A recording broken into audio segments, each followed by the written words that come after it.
Sí, bueno, pues ante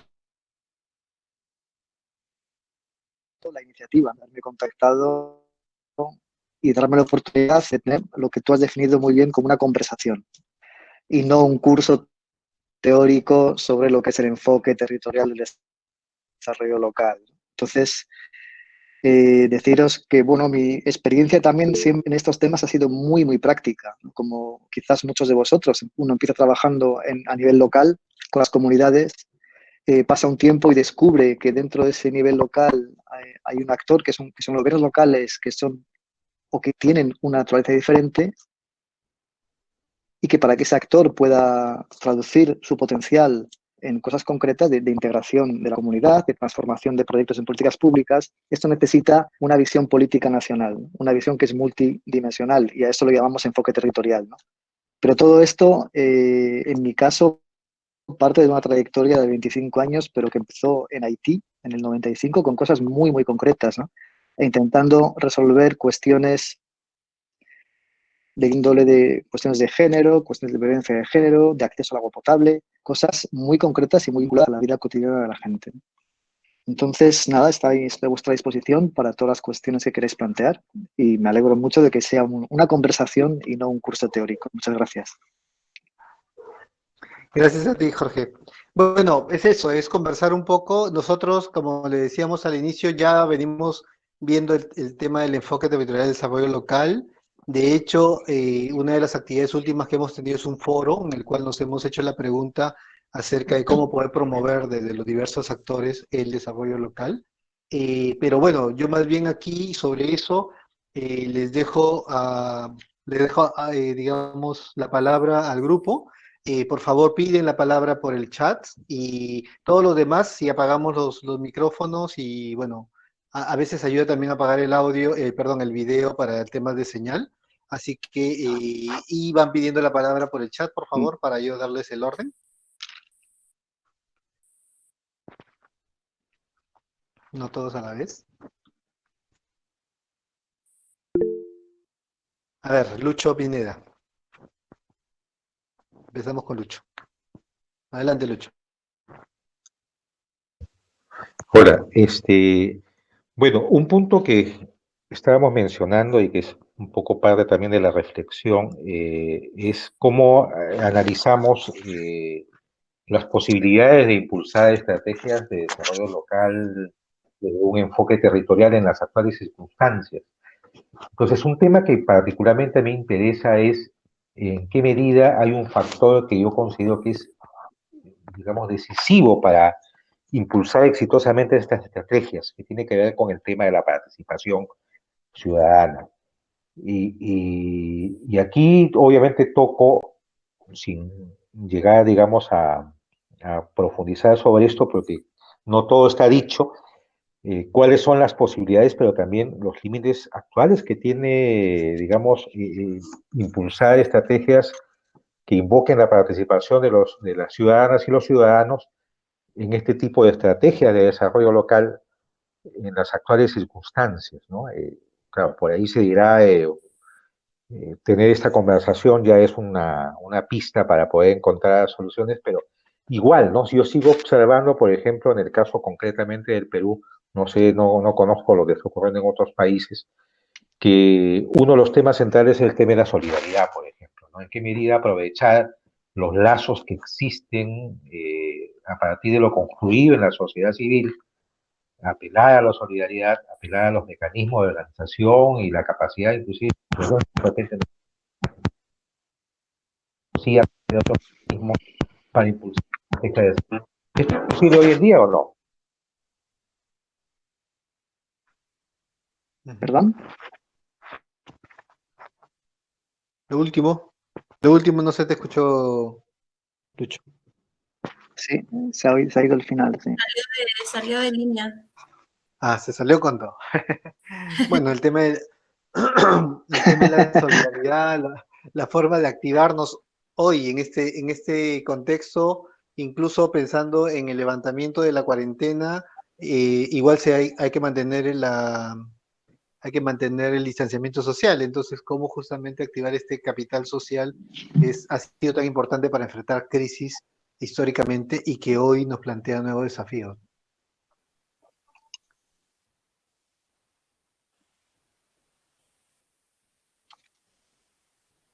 ¿Quieres que responda o que intervenga Sí, o hay más sí, cuestiones? sí. ¿Cómo quieres hacerlo?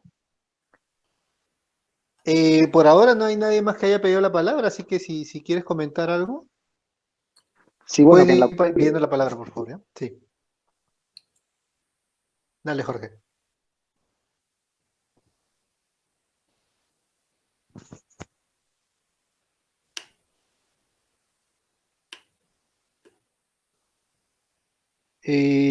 Jorge.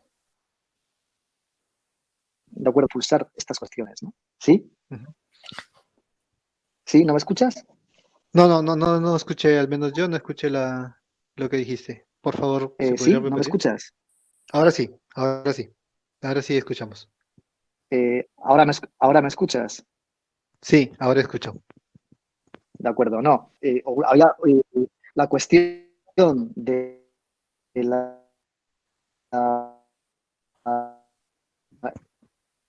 el potencial de la solidaridad, esta solidaridad, ¿no? Y quizás yo añadiría qué tiene esto que ver con un enfoque territorial del desarrollo local. Y aquí quizás hay dos aspectos que son también muy coyunturales, ¿eh? Uno es la cuestión se constata que hay un potencial y ese potencial se puede despertar de muchas maneras. Puede haber un movimiento asociativo que organiza la comunidad. Puede haber también, y aquí entramos ya a tener ingredientes de este enfoque de desarrollo territorial, decir, no, pero si hay muchos organismos que toman iniciativas en diferentes ámbitos, una forma de organizar la complementariedad, la sinergia y enriquecer este potencial sería con reconocer el valor de un gobierno local como jefe de orquesta de todo este potencial movilizador, ¿no? Lo cual supone ya a nivel local varias cosas. Primero, que el gobierno local o quien lo representa tiene el liderazgo suficiente para no reproducir a nivel local un comportamiento, digamos, más burocrático y que las asociaciones ven en su gobierno local un efecto amplificador de su acción como asociación. Yo aquí ya, en este ámbito ya podría poner dos ejemplos concretos. Uno que tiene que ver con la cuestión de género, por ejemplo, ¿no? Que se ha mencionado antes. Yo me acuerdo hace unos años cuando estuve en Ecuador, y yo creo que lo conté en el Seminario de Trento, yo estuve en unas comunidades donde había unas asociaciones de mujeres muy activas que tomaron la iniciativa de producir un documento que se transformó en una propuesta de negociación con todos los candidatos a alcalde en ese pueblo. ¿Por qué? Porque finalmente esas mujeres decían, toda nuestra acción como asociación, el alcalde puede transformarla en política pública municipal, porque tiene un poder que nosotros como asociación no tenemos, ¿no? Entonces, por ejemplo, en esos pueblos en los que yo estuve, hubo esos movimientos que fueron determinantes a la hora de elegir un alcalde o no que tuviera una sensibilidad mayor a la cuestión de género. Una segunda cuestión que está mucho más ligada con el COVID-19. Yo ahora trabajo mucho en Túnez. Y en Túnez, como en Perú, como en muchos países, hay una política de cuarentena, ¿no? Entonces, Túnez es un país extremadamente centralizado en el que en el 2011 se inició la primavera árabe con una reivindicación. Se originó la primavera árabe como respuesta a la indignación popular por la falta de democracia y por la desigualdad territorial.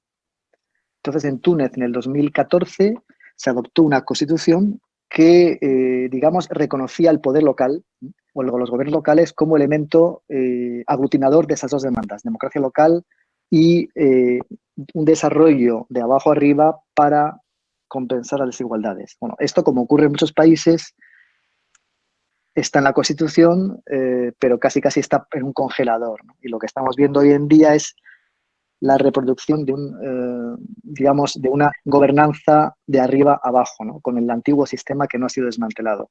En el caso del COVID-19, la situación ahora mismo está en que en muchos lugares, es un poco como en Perú, como lo habéis descrito, la economía informal es muy importante y el confinamiento igual protege a la gente del coronavirus, pero la va a matar de hambre, ¿no? Porque la gente tiene que salir cada día a comer.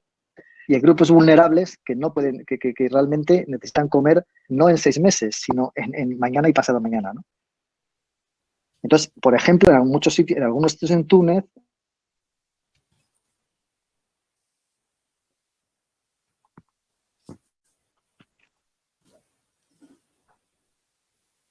hay municipios que se están movilizando,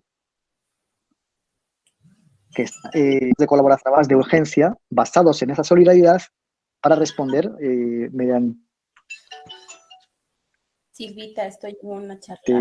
mecanismos de distribución de mascarillas. Sí, escríbeme, ya. No llega a responder con esa eficacia de un gobierno local para estructurar, amplificar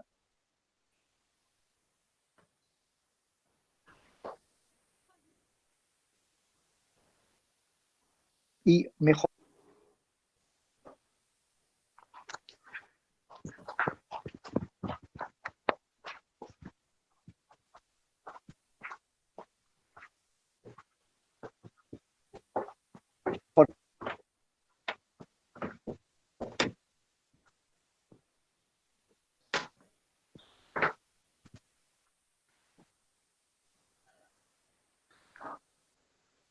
Nos vamos perdiendo, ¿no? Hay partes que no te estamos escuchando, Jorge. Bueno, pero nada, El efecto lamentablemente es parte de la tecnología. Capital social, ¿no? Cuando alguien habla un poco de en qué se pinta en los gobiernos nacionales, ¿no?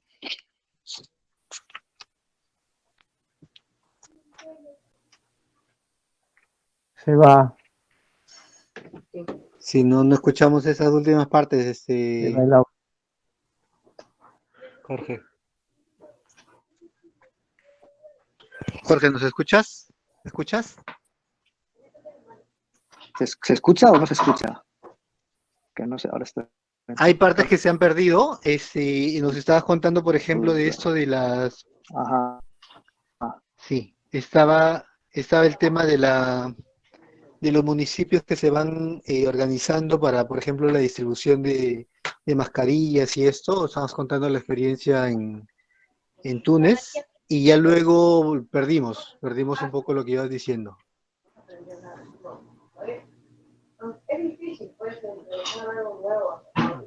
¿Quién está con el micrófono?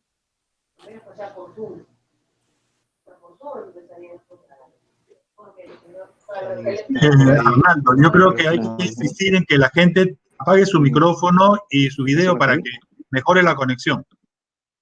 Hay que insistir en eso porque por el chat. Por favor, entonces.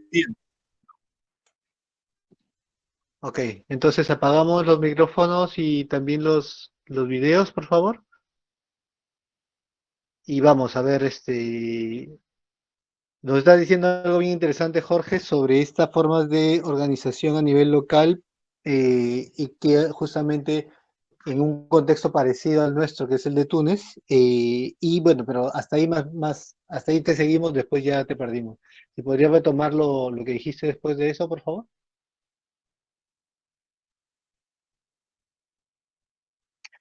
De acuerdo, pues voy a intentar, claro, no sé lo que hago.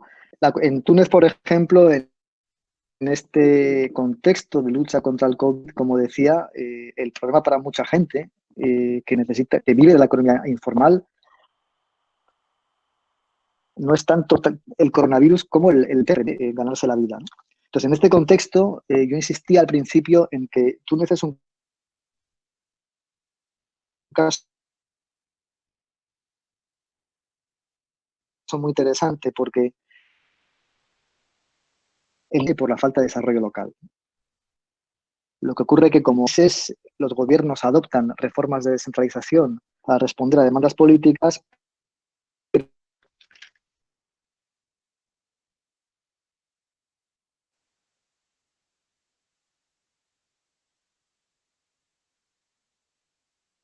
luego no dan a los gobiernos locales las herramientas que trabajan con grupos vulnerables, pero el trabajo conjunto con el alcalde ha permitido a este organizar todo un sistema de distribución de alimentos a esos grupos vulnerables, con un trabajo del trabajo de del Ministerio de Asuntos Sociales y del Ministerio de Sanidad a nivel local, y complementarlo con el trabajo de las asociaciones para, por ejemplo, establecer una lista de las personas o los grupos vulnerables.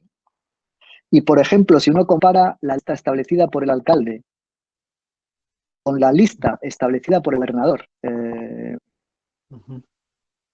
que es el representante del gobierno central y que está vinculado al Ministerio de Interior, la lista del gobernador, por ejemplo, uno se da cuenta cuando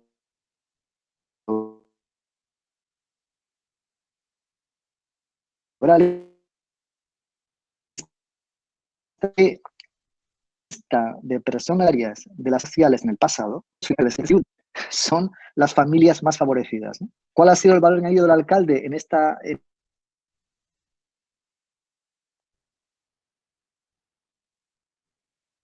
sociales en el municipio? Una lista pues, que responda a la realidad, ¿no?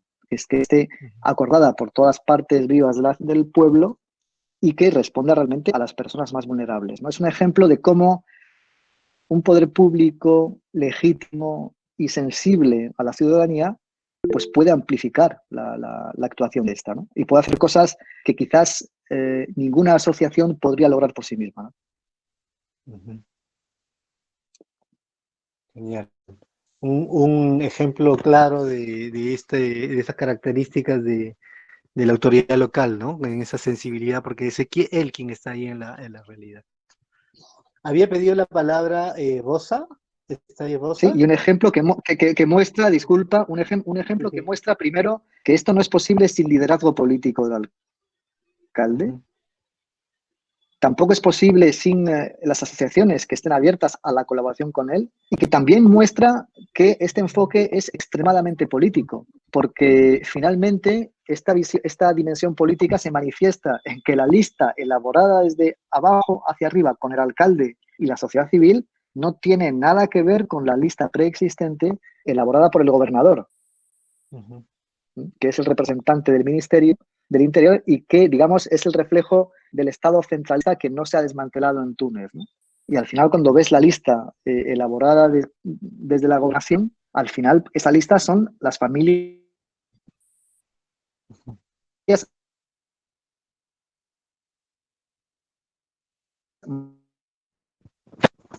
más favorecidas de la localidad y las desigualdades. Claro, claro, ahí se pueden seguir reproduciendo estos vicios, ¿no? De ese sistema, como decías, que no ha sido del todo desmantelado. Bien. Y había pedido la palabra Rosa Mendoza. ¿Está por ahí, Rosa? Sí, sí estoy aquí. ¿Me escuchan bien? Sí, dale, Rosa. Ya. Muchas gracias, Jorge, por el ejemplo, porque nos permite como concretizar lo que es ese enfoque. Yo estaba preguntándome a mí misma, porque cuando yo empecé a escuchar estos temas, no me he metido muy a fondo, pero yo he escuchado del enfoque de desarrollo local en un momento determinado, hace como 15, 20 años menos, y después, mucho después, escuché hablar del enfoque territorial, ¿no? Y entonces ahora estamos ante una combinación de ambos, que es el enfoque territorial de desarrollo local.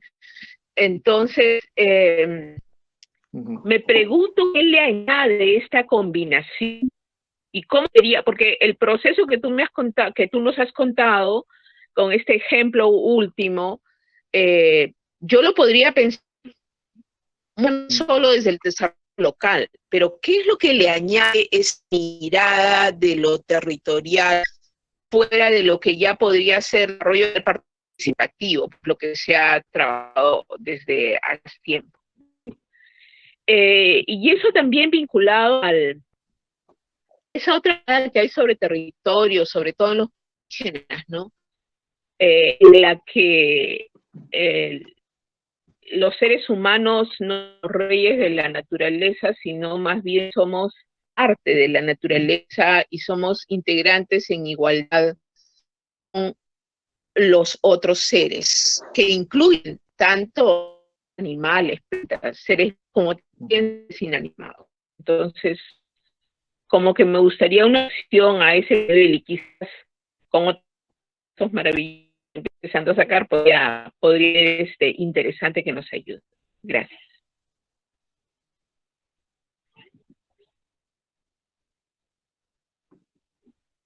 Sí, la primera cuestión la he entendido muy bien.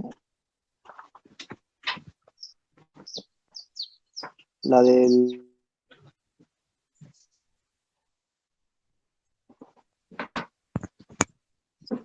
que añade territorial al desarrollo. Segunda cuestión, si la puedes repetir porque se oía muy mal. Escapado, se ha ido la señal. Ya, la segunda cuestión tenía que ver sobre todo con ese entendimiento de territorio que viene de la experiencia de los pueblos indígenas, donde somos, Vale, sí, de acuerdo. somos otro más territorio, ¿no? No somos dueños.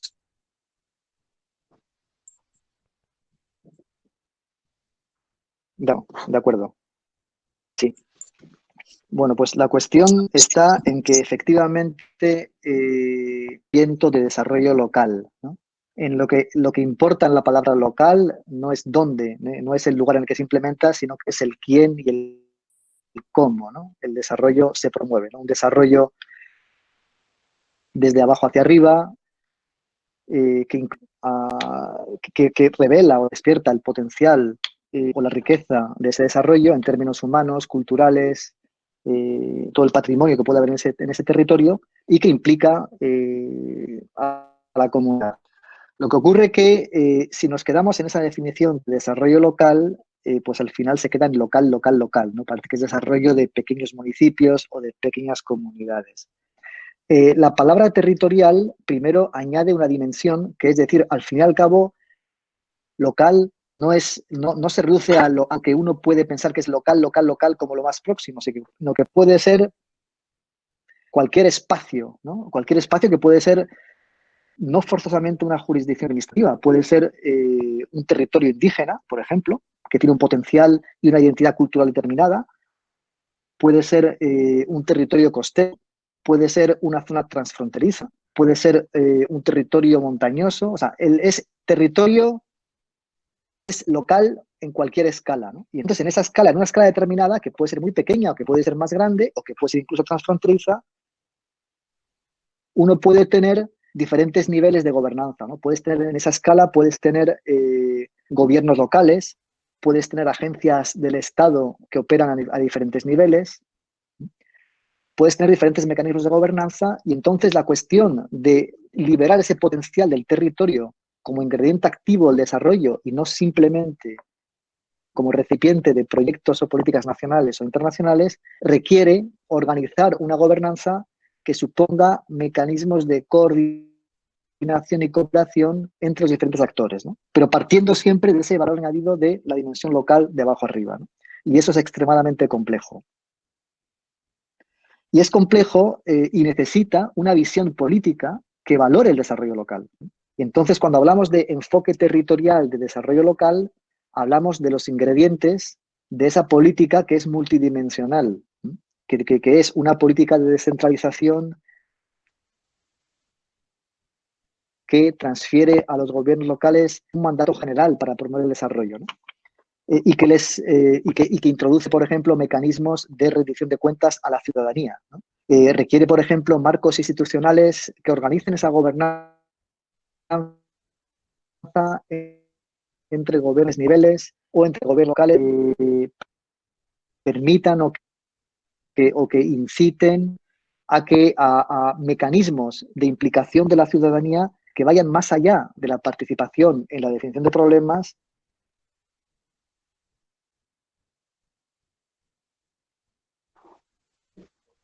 y que también supone tener mecanismos de financiación adecuados, etcétera, etcétera. Es decir, que si no hay una política, una visión nacional de decir de ese gobierno nacional, ¿no? Sino que si queremos hacia los territorios, necesitamos contar con gobiernos locales que representen a la ciudadanía y que tengan que sean, digamos, institucional de la participación ciudadana y que dispongan de un margen de... Entonces, algo que es extremadamente complejo y que no hay una fórmula mágica para implementarlo. En cada país se implementará de una forma diferente, dependiendo de la cultura, la historia, el marco de descentralización que se ha adoptado ese país. Depende también de las políticas nacionales de desarrollo rural, urbano, porque cuando hablamos de territorio, pues puede ser una zona metropolitana, puede ser una urbe con todas las zonas periféricas, puede ser muchas cosas, no es solo un municipio local pequeñito, digamos, ¿no? Entonces, todo eso requiere una visión política, un marco institucional y luego a nivel local requiere lo que todos conocemos, ¿no? Y digamos que el enfoque territorial es el reconocimiento de esa visión del territorio como ingrediente y no como receptáculo de las políticas nacionales y el reconocimiento del valor añadido de gobiernos locales autónomos para articular ese desarrollo local, con la necesidad de darse un marco institucional. O sea, toda esa dimensión institucional y política es lo que diferencia al enfoque territorial como visión del desarrollo local como fenómeno de movilización de recursos locales. Pero simplemente porque haya un alcalde que sea grupos sociales muy activos, ¿no? Eso hace falta una visión política que estructure eso. Y esa visión política es lo que se llama enfoque territorial.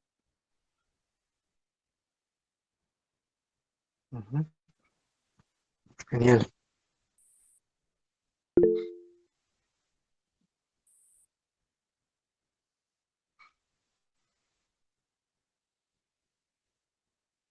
Pero si el gobierno nacional no ve el desarrollo local como el desarrollo que digamos, que completa sus esfuerzos de desarrollo y no reconoce el potencial de los gobiernos locales como vector de articulación y de promoción de ese desarrollo, lo que tendrá lugar en muchos países serán procesos de descentralización sin desarrollo, ¿no?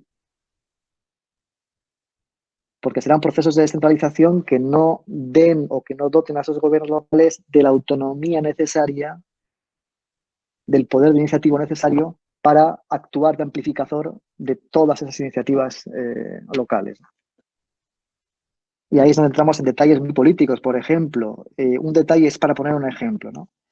No es lo mismo un sistema electoral en el cual va a haber líderes independientes que se presenten a alcaldes a un sistema electoral en el que los candidatos a alcaldes solo puedan ser candidatos de partidos de ámbito nacional y designados por su partido político. Porque entonces el alcalde tendrá a rendir cuentas a su partido político y no a la ciudadanía.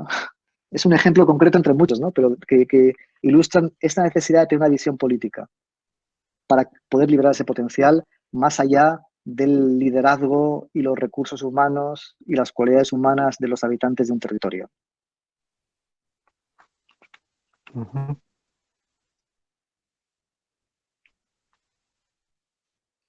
Interesante.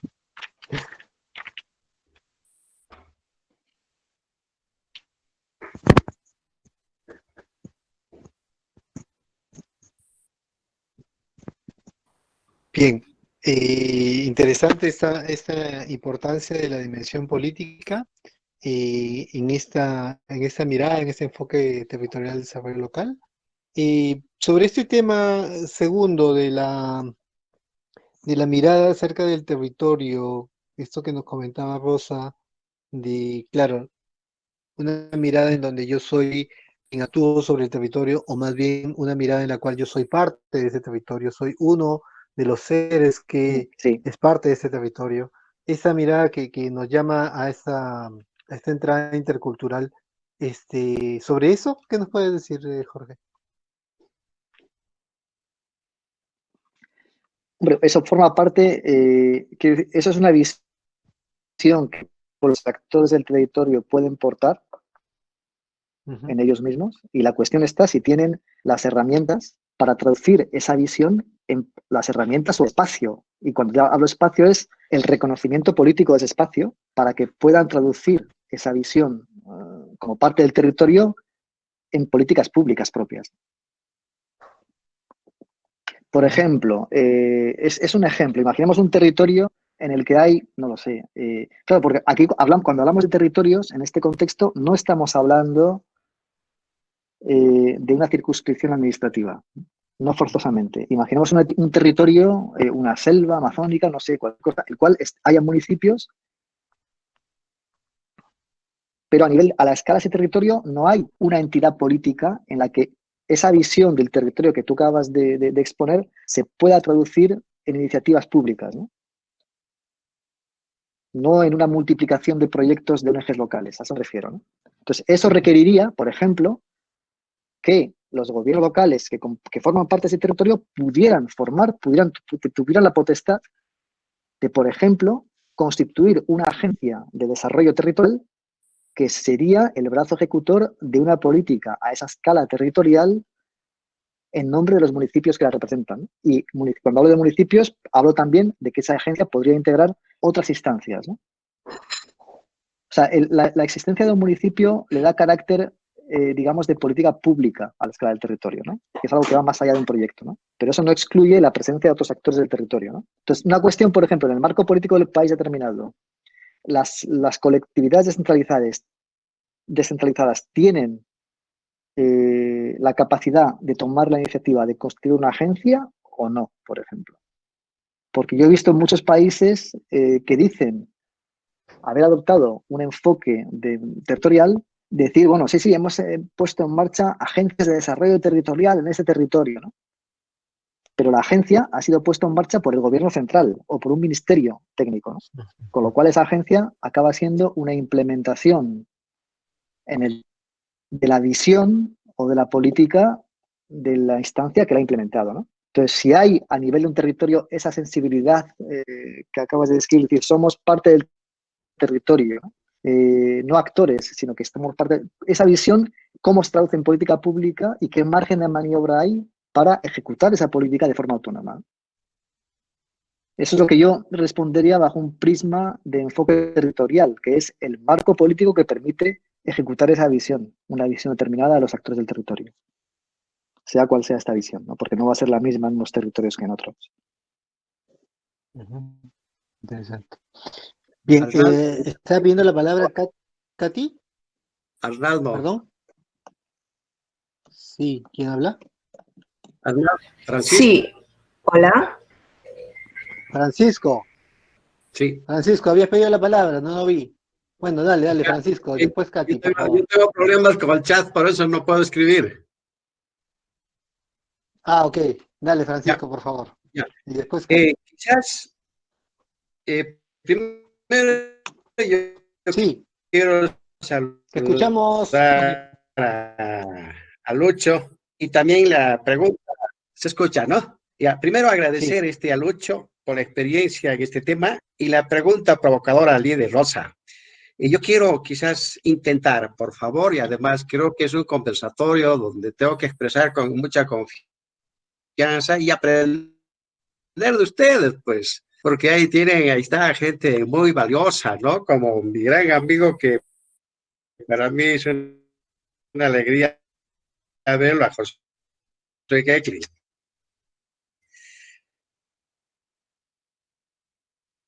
Bien. Adelante. Primero de que dentro de lo que es, digamos, las experiencias de desarrollo local, el enfoque de desarrollo local en Cusco,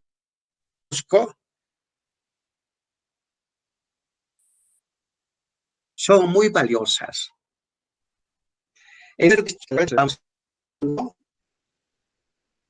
Son los espacios de conservación distrital que funcionan perfectamente, que tienen como referencia el estado de desarrollo que ha sido construido, digamos, los objetivos de manera concertada, nada común, con los compromisos, ¿no? Donde se considera que es la participación ciudadana, lo que es el tema de identidad cultural, ¿no? Entonces, ¿no? Y a las autoridades, a las comunidades, ¿no?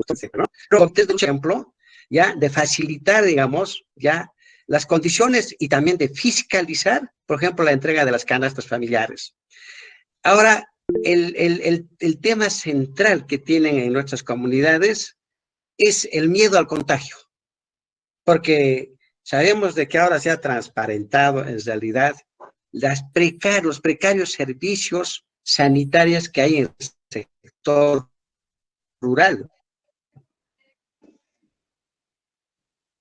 Entonces, frente a este problema, a este miedo, lo que han hecho las vecinas, las comunidades, las mujeres las organizaciones de mujeres allí. Entonces es una experiencia interesante. Ahora, dentro de lo que el desarrollo más territorial, desde mi humilde punto de vista, ¿no? Si nosotros partimos de nuestras experiencias locales, distritales, entonces ya nosotros podemos ir, por ejemplo, a un espacio de concertación provincial, un espacio de concertación regional, y en lo nacional ya me voy a perder seguramente. No existe, digamos, un espacio. ¿Por qué no existe? Ya, porque simplemente hay vacíos. Ya, no hay competencias territoriales, administrativos de estos gobiernos subnacionales. Y es una pena. Por ejemplo, yo cada vez que veo, digamos, noticias por televisión, ya me da mucha pena lo que está pasando en la capital, en Lima, donde cada distrito hace lo que puede, hace lo que puede. Unos distritos más, otros menos, está pensando solo focalizado en su sector, en su distrito. Pero yo me pregunto si realmente habría esa mirada común, con este enfoque, digamos, territorial, se podría pensar no solo cada uno en su distrito, sino se estaría pensando a nivel de Lima metropolitana y se podría combatir mejor, ¿no? Este problema que estamos atravesando. Entonces, yo puedo plantear de que en realidad es una buena oportunidad para poder entrar a discutir todas estas brechas que se están dando, se están desnudando con esto de la pandemia, donde es un problema de orden estructural, es un problema político, ¿ya? Donde ahora sí se va transparentando estas desigualdades, no solamente, digamos, de no tomar en cuenta o visibilizar la existencia de las comunidades campesinas, que ahora sí van a depender, digamos, mucho para poder seguir abasteciendo los mercados también, o ese poblador indígena que siempre han estado abandonados. Y por eso considero de que es ocasión para poner en la agenda, en nuestras agendas, en todas las agendas, para conversar este tema tan importante de estas brechas, de estas estructuras, de estas políticas, de estos enfoques, para que nos pueda ir ayudando a ir retomando el tema, por ejemplo, de la descentralización, que muchas veces hemos intentado, pero no hay, digamos, forma de avanzar. Y allí creo que hay algún llamado a nuestras instituciones que tenemos que ahora sí repensar. Pensar el desarrollo solo en lo local no nos ayuda. Si nosotros queremos pensar en el desarrollo, digamos, territorial, el desarrollo integral, ya tenemos que ir pensando con una mirada del mediano a largo plazo y una mirada del territorial más grande. Muchas gracias, compañeros. Gracias, Pancho. Gracias. Sí. Bueno, Katy ha puesto... Más bien era una intervención, más que una cuestión, ¿no? Sí, sí. Y Katy lo que coloca es lo siguiente. Desde la experiencia de Jorge, ¿cuáles son las dificultades que encuentra en la aplicación del enfoque territorial de desarrollo local, teniendo en cuenta la diversidad y brechas existentes en cada país? ¿Cómo ve al Perú en este sentido? Y por último, me gustaría que explique a qué se refiere con agencias territoriales, las agencias territoriales de desarrollo, me imagino. Sí, empiezo por los segundos, si quieres. Sí, agencias territoriales me refiero a una agencia de desarrollo, que yo veo muchas en muchos sitios, pero que son agencias puestas en marcha por los gobiernos centrales, ¿no? Y cuando hay agencias, cuando un gobierno local o varios gobiernos locales, por ejemplo, para afrontar una cuestión de que a una escala determinada de un territorio no hay una entidad política, ¿no?, a esa misma escala, entonces hay algunos lugares, y eso es un factor preponderante, donde los gobiernos locales, eso se llama la mancomunidad, creo, en América Latina, ¿no?, tiene la capacidad de organizarse y de, digamos, poner en marcha una agencia que es el brazo ejecutor en esa escala de la política municipal, ¿no? A eso me refería. En cuanto a la primera cuestión, la mayor dificultad, en mi experiencia, el Perú no conozco mucho, por no decir que no conozco casi nada, ¿no? Pero en los países en los que he estado, la mayor dificultad siempre es de naturaleza política. Porque se tiende a confundir desarrollo local como implementación de proyectos en la localidad. Y no es eso, ¿no? El desarrollo local implica una profunda reforma política en el país para dar ese espacio, porque en realidad supone afrontar una reforma de extensión que transforme el espacio, que dé lugar o que transforme el espacio local en un espacio de producción de políticas públicas propias, ¿no? En diferentes ámbitos. Se encarna en el gobierno local y se materializa en mecanismos que permitan la interacción de la ciudadanía con ese gobierno local. Pero supone adoptar un marco que proteja ese marco de autonomía. Y es ahí donde empiezan todas las dificultades. Yo veo cantidad de países que en los últimos años han adoptado la retórica territorial. ¿Por qué? Pues porque yo me acuerdo, esto empezó en seminarios, yo he visto esto muchas veces, donde este problema de la desigualdad, tanto territorial como social, es un problema que está en la agenda política de muchos países. No ya porque la desigualdad amenace el crecimiento económico, que también, sino porque también amenaza la propia estabilidad de muchos países, ¿no? La estabilidad política. Y esto ha llevado a países en América Latina, en África, en Europa, a abordar la cuestión de cómo, mediante qué nuevas políticas públicas se puede afrontar este problema de la desigualdad. Porque ya ha dejado de considerarse que la desigualdad era el precio a pagar por una política basada en el crecimiento económico y algo que se podía compensar con medidas de mitigación, ¿no? Ahora ya se sabe que no es así, que esas medidas son siempre insuficientes y que hay un problema estructural, ¿no? Y la cuestión es qué nuevas políticas se adoptan para que los beneficiarios de la globalización no sean simplemente las grandes capitales, sino que sean el conjunto de los territorios, ¿no?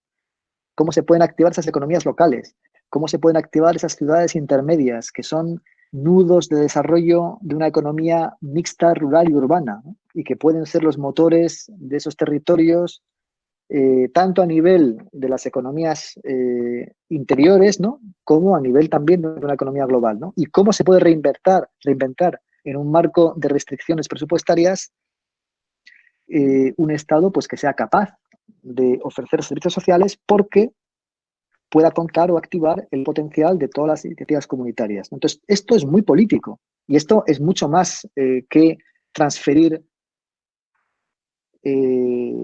recursos financieros de un gobierno nacional a un gobierno local para que los gobiernos locales ejecuten las políticas o las competencias transferidas. Esto supone un reconocimiento político de los gobiernos locales.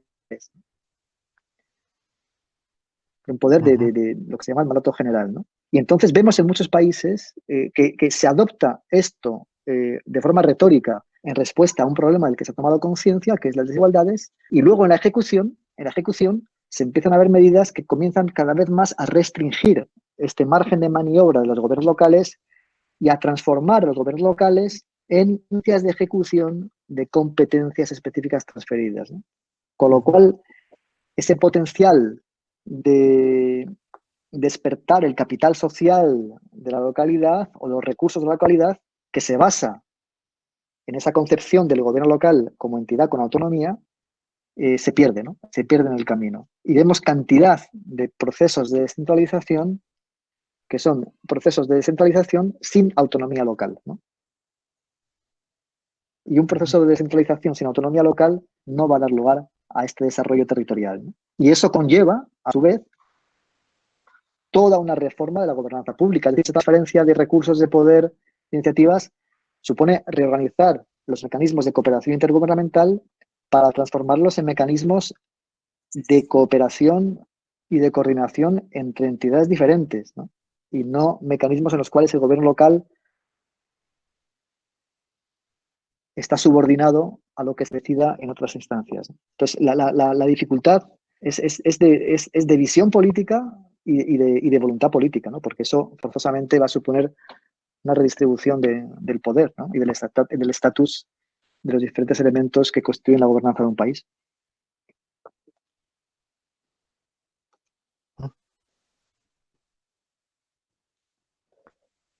Entonces siempre hay que ser muy pragmático, ir poco a poco y ver lo que es posible en un marco determinado, ¿no?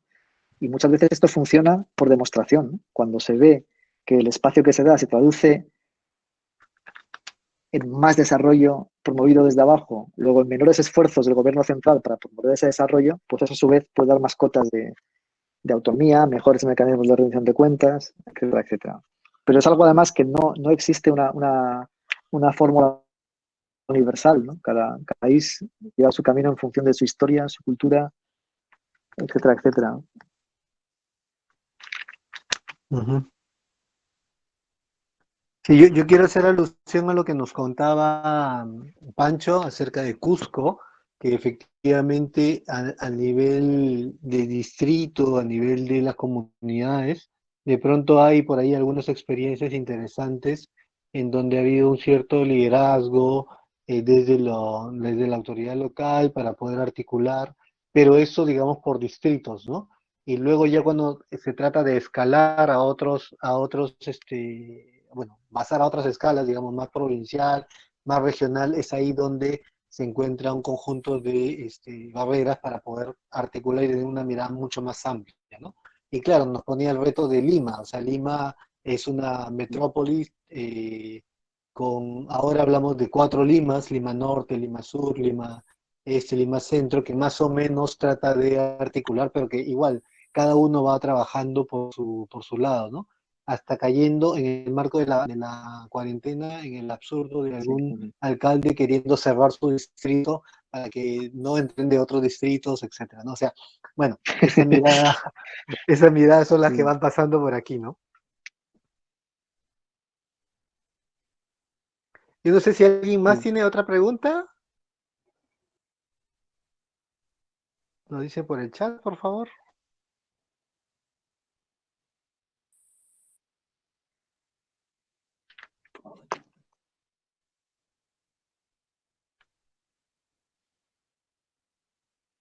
En todo caso, una de las cosas que nosotros veníamos conversando y que la coloco aquí, o sea, no es que sea mía, sino que más bien del colectivo cuando hemos estado en este foro y nos preguntábamos acerca de qué es lo que los actores podrían hacer desde, digamos, el gobierno local, la sociedad civil, la empresa, las comunidades.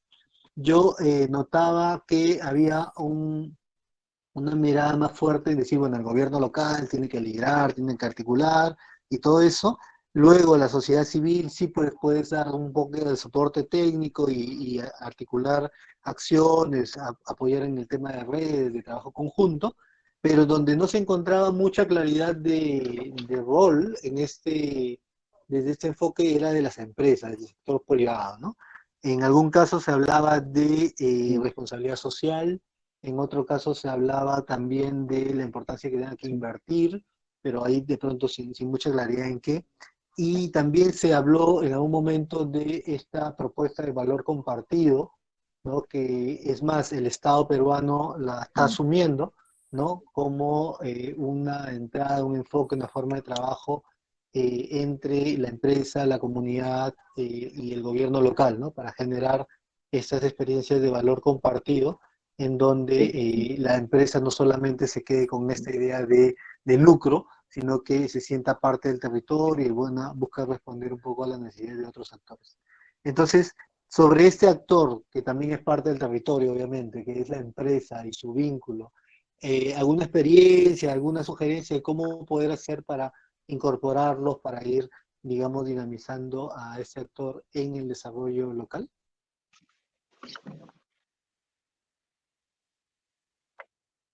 Es cierto lo que acabas de decir, que cuando uno habla del potencial del territorio, no hay que olvidarse del tejido empresarial de ese territorio. Y puede haber un tejido, y no me refiero aquí a grandes multinacionales que vienen de fuera, sino que, y eso va a depender de cada territorio, hay territorios que pueden tener entre su capital social pues una actitud emprendedora, una tradición emprendedora, una multiplicidad de pequeñas empresas, de creatividad y de potencial transformador, ¿no? Que puede ponerse a servicio de una visión común y compartida. Entonces, y más cuando esos pequeños empresarios son ciudadanos del territorio. No estamos hablando aquí de una multinacional que se implante en el territorio, ¿no? Entonces, digamos, ese potencial aglutinador debería incluirlos, claro que sí. O sea, es tejido empresarial, asociaciones de todo tipo, Y la cuestión, también, cuando hablamos de liberarse potencial, has mencionado el papel que puede jugar. Hay una cuestión de escala, ¿no? Y hay una cuestión también de, bueno, si estamos de acuerdo en que este potencial depende de capital social, depende de quien tenga el mandato para activarla, tenga un liderazgo, pero depende también de un marco político, cómo estas experiencias como la de Cuzco o otras experiencias positivas pueden, en Perú o en otros países, es igual, alimentar un debate político para tomar conciencia de que este potencial existe. Y en yo cuando he estado trabajando en la Unión Europea intentando promover en diferentes países experiencias piloto, ¿no? que bueno, déjenos ustedes 10, 15 municipios y no me digan la capacidad, ¿no? Y la Unión Europea va a poner este dinero, ¿no?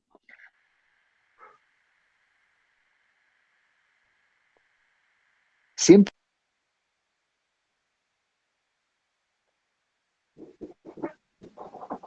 esos programas se han complementado con un debate en el que no solo esté el ministerio responsable de pilotar una descentralización o ministerios encargados de implementar, ser el altavoz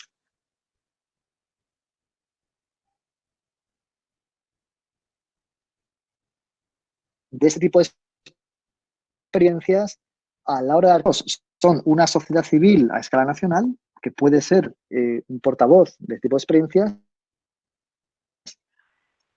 y otro actor, una asociación nacional de municipios, ¿no? Que es un poco el sindicato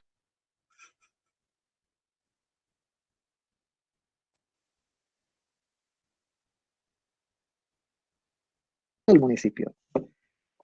Era multipolítico en torno a reformas para liberar este potencial de los territorios y luego cómo se conectan las experiencias locales positivas que pueda haber para alimentar este debate político, ¿no? En torno a una experiencia empírica que puede dar pistas concretas de los elementos o los ingredientes de esa reforma.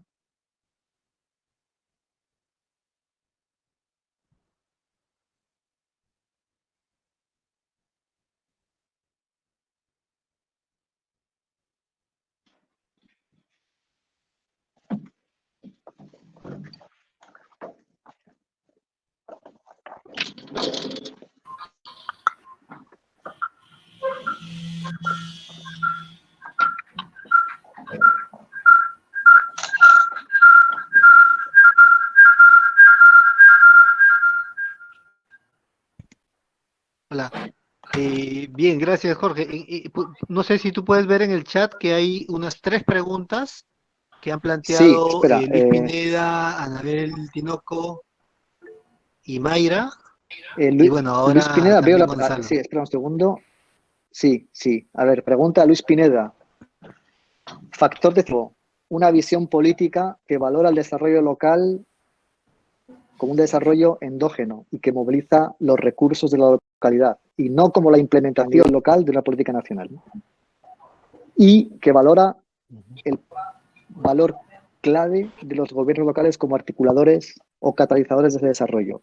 Si eso existe, o sea, si el gobierno nacional ve eso, entonces tiene la base para adoptar un conjunto de políticas públicas, una reforma de descentralización y una política nacional de desarrollo urbano y una política de desarrollo rural que den lugar a un marco institucional que promueva un desarrollo local como lo acabamos de definir, ¿no? Si el gobierno nacional no ve eso, habrá un montón de proyectos locales, pero no habrá un desarrollo sostenible, un desarrollo social local sostenible, ¿no? A mi modo de ver. A ver, estoy leyendo la segunda pregunta. La clave. Sí, exactamente. La clave es el elemento fundamental para movilizar los recursos del territorio. Uno, la disponibilidad de todos los actores a trabajar conjuntamente y luego el liderazgo de un actor, que es el gobierno local, para actuar como jefe de orquesta, ¿no? Porque es el que tiene la legitimidad para poner a todos los demás en torno a una mesa. Primero porque tiene un mandato de promover políticas públicas locales, ¿no? Tiene un mandato de promover el desarrollo. Segundo, porque es el que es una herramienta de institucionalización de la participación ciudadana, ¿no? Es la herramienta institucional más inclusiva de participación, ¿no? Tercero, porque tiene un poder regulatorio que no tiene ninguna asociación. Y cuarto, porque tiene una estabilidad institucional, ¿no? En el marco ideal, los elementos más activos desearían o soñarían con convertirse en el alcalde de su pueblo.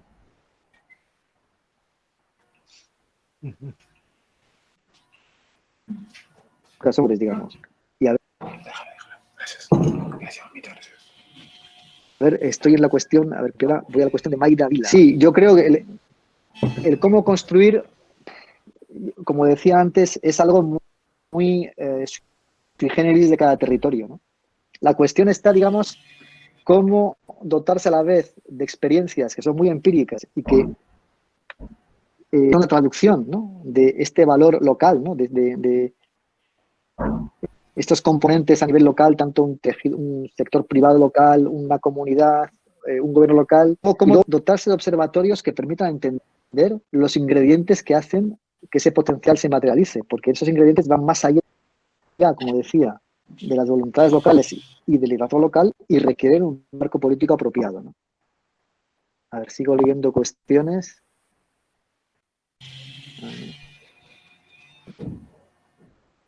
¿Qué desafíos tiene la gobernanza? Yo creo que cuando hablamos de gobernanza hay dos elementos que podríamos distinguir, ¿no? Uno, la gobernanza local, es decir, qué mecanismos dispone la ciudadanía para interactuar con su gobierno local en todas las fases en todo el proceso, digamos, de lo que sería un plan de desarrollo local, ¿no?, en el cual la implicación de la ciudadanía no se limitaría a simplemente señalar los problemas, sino también a aportar las soluciones, ¿no? De forma que idealmente sería un plan coproducido, ¿no?, entre el gobierno local y todas las componentes de la sociedad civil, ¿no? Y luego hay otro elemento de la gobernanza que es, no olvidemos que el gobierno local no es una ONG, forma parte de toda una red de instituciones donde todo un entramado institucional en el cual, para implementar con eficacia ese desarrollo local, tiene que interactuar con otras instancias del gobierno que operan a diferentes niveles, ¿no? Servicios desconcentrados de diferentes ministerios técnicos. Realmente esa sinergia, hace falta mecanismos de interacción que protejan esa autonomía del gobierno local y que permitan a ese gobierno local coordinar e influenciar la acción de otros agentes en el territorio, ¿no? Creo que me habías mencionado, Arnaldo, que entre los participantes había alguien que trabajaba en el Ministerio de Educación, ¿no? Pues para un ministerio determinado la cuestión está en ver que el gobierno local puede hacer dos cosas. Puede mejorar la implementación de su política nacional en el territorio y puede también enriquecer esa política combinándola con las iniciativas que vengan de su propia comunidad, ¿no?, y las que él es portador.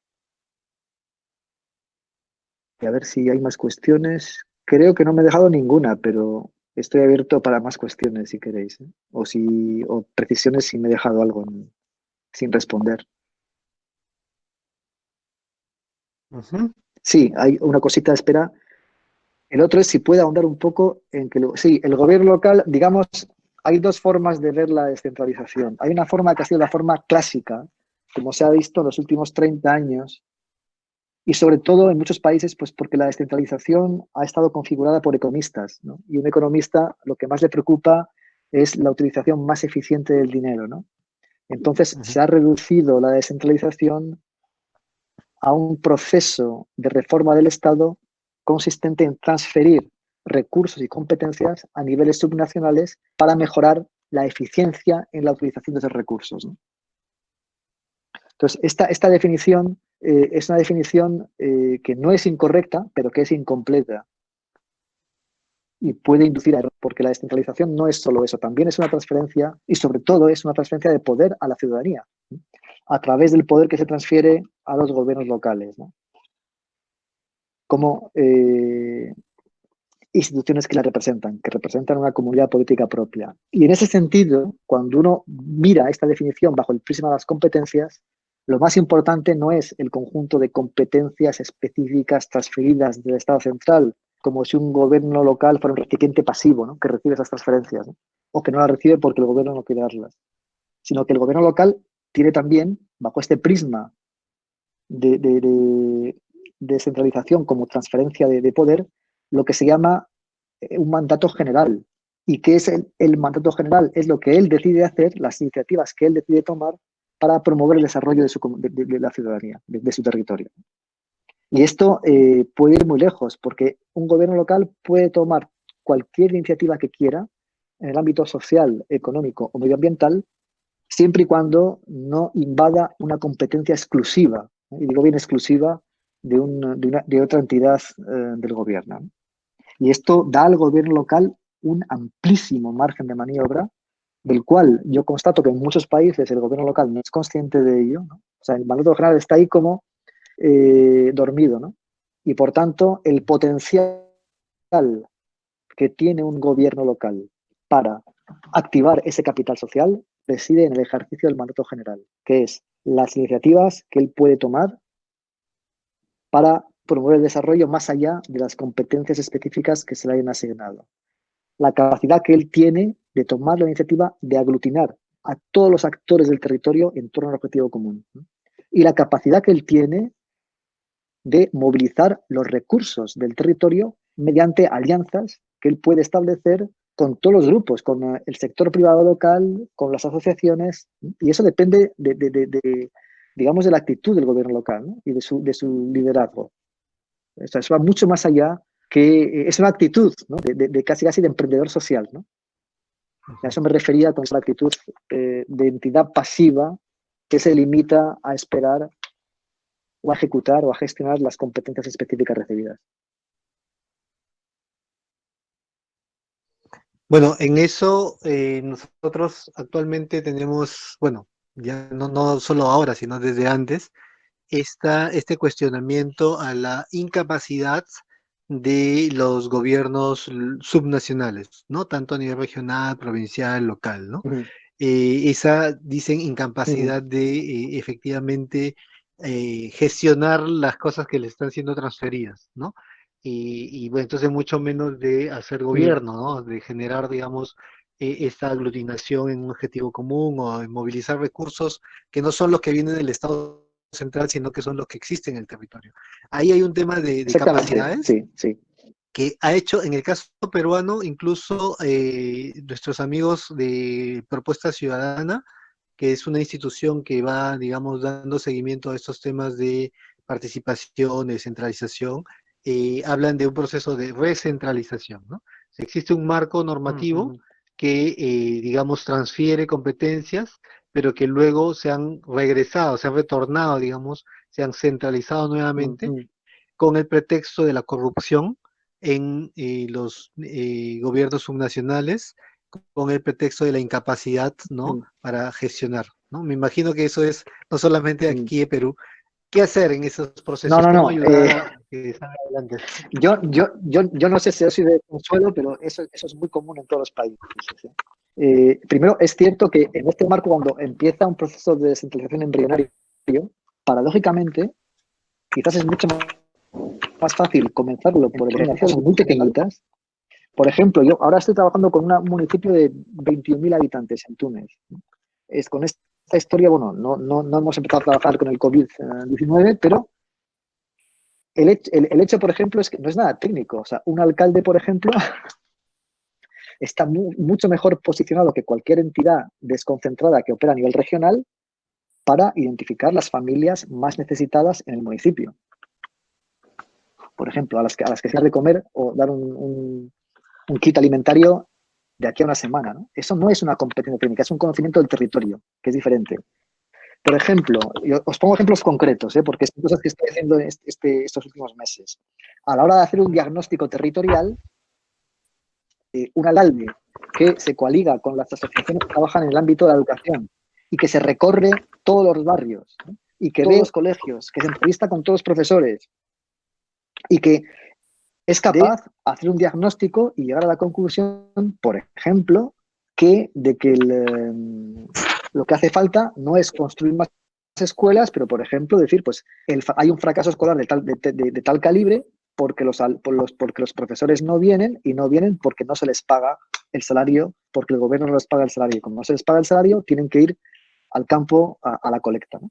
Y eso explica el fracaso escolar en tales colegios, ¿no? O decir, el problema de este colegio es que está lejos de todo y no hay transporte público, por ejemplo. O sea, este tipo de análisis de la problemática de un territorio no es tanto una cuestión de competencia técnica, que es lo que siempre, a lo que siempre aluden, digamos, los técnicos de los ministerios para justificar no transferir competencias, como de conocimiento del territorio, que es diferente, ¿no?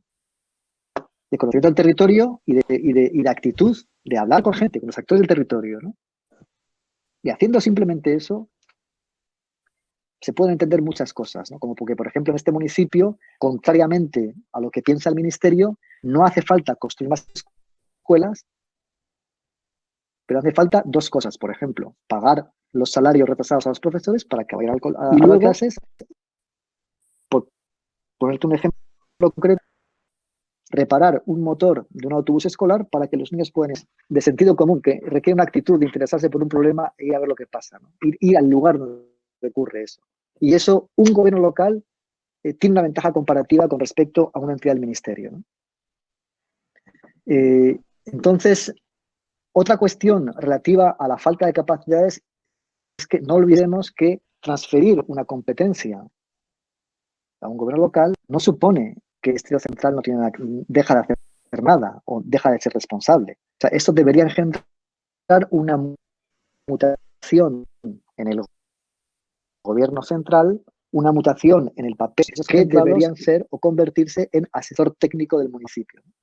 Y en muchos países el problema no reside tanto en la no falta de capacidad de los municipios como en la falta de capacidad del Estado para producir esa mutación en sus servicios desconcentrados para adaptarse a la existencia del municipio. Es decir, una transferencia al municipio supone que el servicio desconcentrado que la ejecutaba antes deja de ejecutarla para convertirse, digamos, en un asesor técnico del municipio. Y eso es muy complejo, ¿no? Más allá de la capacidad técnica del municipio. Y en muchas ocasiones lo que ocurre es que en la descentralización hay una voluntad política que puede ser del partido político en el poder, pues porque en un contexto determinado políticamente es descentralización, y entonces el que haya elecciones con una transferencia en el papel permite un rédito político a ese gobierno, pero luego no se aborda toda esa reforma intergubernamental. O sea, yo hablaría más de incapacidad muchas veces del gobierno a reformarse que del gobierno local a ejecutar las competencias transferidas, ¿no? La cuestión de la corrupción es igual. Hay mecanismos, o sea, hay dos tipos de mecanismos. Uno, que el Estado ejerza el control de legalidad, ¿no?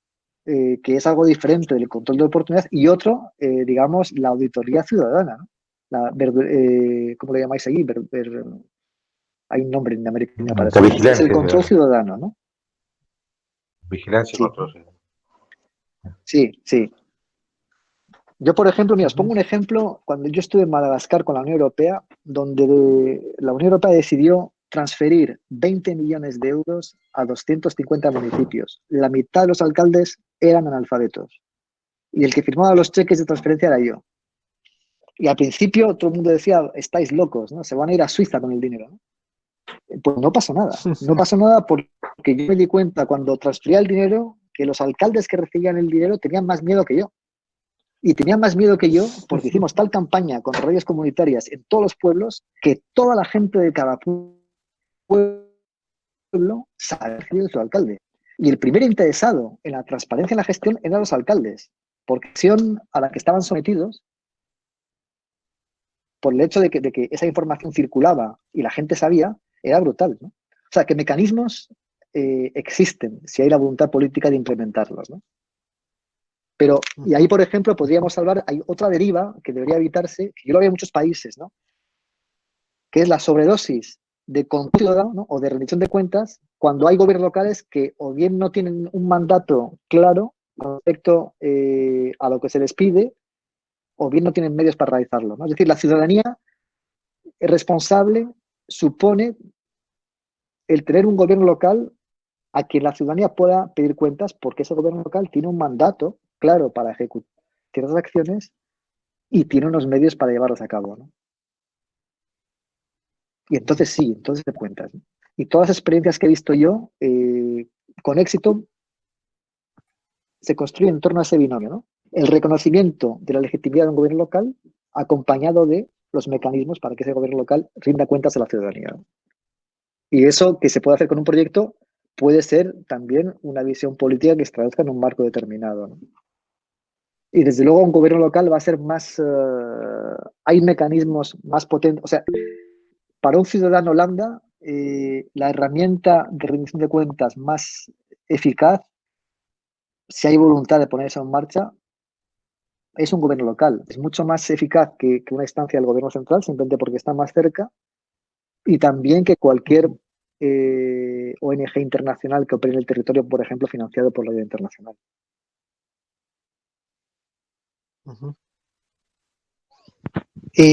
Jorge, hay una última pregunta de Nelly. Bueno, hay Sí. otros comentarios ahí, pero hay una pregunta de Nelly. En el chat. A ver, ¿cuál es la pregunta de Nelly? Sí, es verdad, ¿Cómo, sí. ¿Cómo se aborda la propiedad colectiva del territorio? Las actividades extractivas es muy interesante. Pues una vez más, depende cómo se aborda. Ahí es, por ejemplo, donde uno ve que un gobierno local, lo que más importa al gobierno local no es tanto la transferencia de recursos que le haga el gobierno central, importante, como el poder regulatorio que el gobierno local tiene, ¿no? Por ejemplo, cuando hablamos de actividades extractivas, ¿no? De la potestad que puede tener un gobierno local para autorizar el uso de un territorio en muchos conflictos de intereses, ¿no? Una cuestión también, y estoy improvisando cosas que se me ocurren, ¿eh? Con respecto a esta cuestión. Hay otra cuestión cuando hablamos de actividad extractiva, hay una cuestión primero hay dos cuestiones así a bote pronto. Una, cómo un gobierno local, en el uso de su poder regulatorio, puede garantizar que esa actividad extractiva que se puede llevar a cabo no se hace en detrimento del medio ambiente, ¿no? O de los recursos naturales de la localidad. ¿Qué capacidad tiene para una cuestión que no depende tanto de él, que es hasta qué punto los beneficios de esa actividad extractiva se reportan solo distribuyen de una forma equitativa en todo el territorio, ¿no? Son cuestiones que competen una al gobierno local y a su capacidad de maniobra, y otra a un gobierno central, ¿no? En un elemento también importante en el desarrollo territorial, que es la distribución de recursos, ¿no? Porque no todos los territorios tienen el mismo potencial.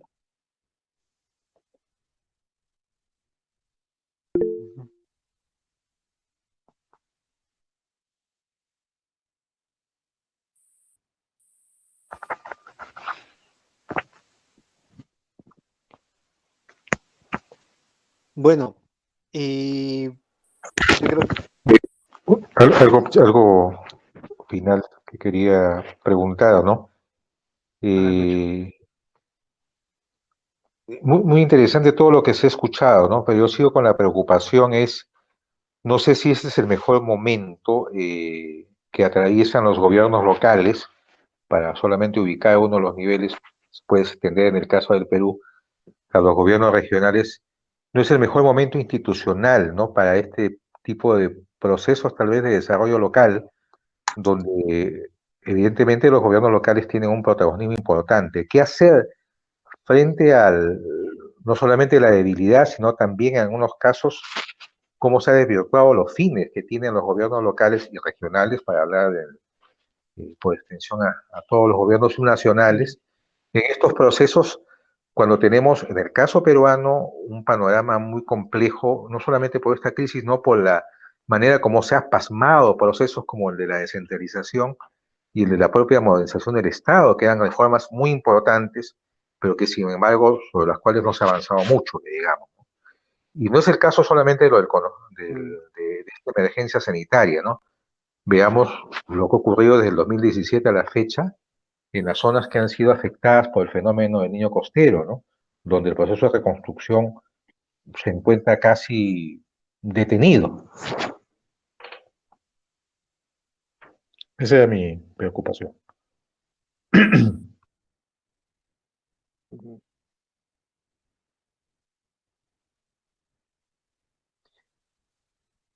Bueno, ahí hacer un comentario, ¿eh? En realidad sobre este tema de los procesos de descentralización ha habido aquí en el caso peruano avances y retrocesos.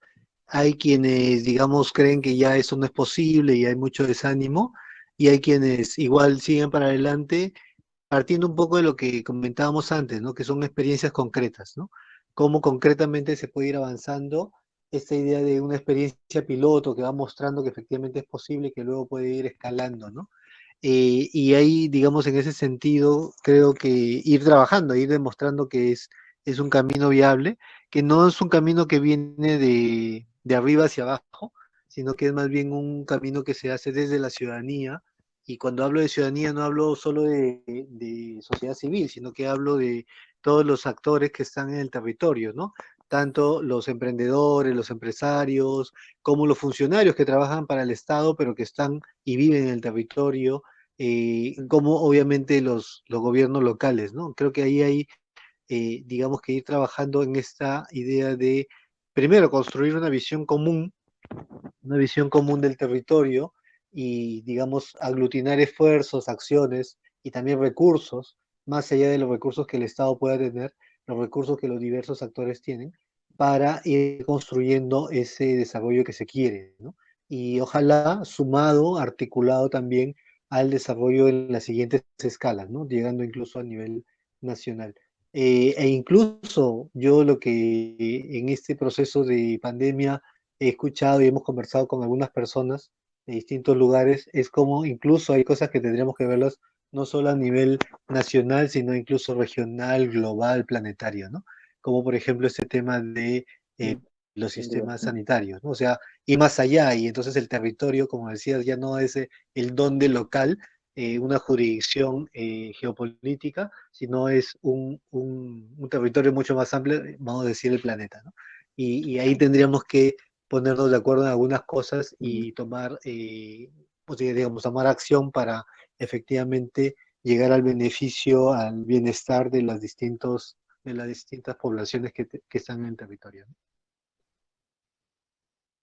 Jorge, un comentario final para ir cerrando este rico conversatorio.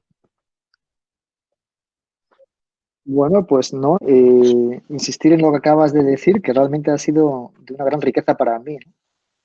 Y una muy grata sorpresa ver el nivel de todos los participantes. Yo he aprendido tanto como todos vosotros, ¿eh? Ha sido realmente un placer y hasta la próxima. Cuando queráis, estoy disponible. Perfecto, Jorge, muchísimas gracias. Bueno, muchas gracias a todas y a todos. Vamos a compartir luego la grabación para quienes tuvieron algún problema en alguna parte. En alguna parte igual hubo algo de falla en la conexión, pero bueno, creo que igual ha sido bastante rico este espacio de conversación. Muchísimas gracias, Jorge, y bueno, seguiremos en contacto porque creo que estamos trabajando hacia lo mismo, ¿no? Hacia fortalecer capacidades para el desarrollo de los territorios. Muchas gracias. Sí, muchísimas gracias a todos vosotros y que tengáis un buen día. Gracias. Gracias, Jorge. Gracias a todos. Gracias, Arnaldo. Hasta luego. Gracias. Gracias. Gracias, Arnaldo. Gracias. Un abrazo. Hasta luego. Chao, chao. Gracias, Gracias, hasta luego. gracias. Chao, chao, chao, chao. Nos vemos. Hay temas para conversar, ¿ah? Sí, sí los hay, sí.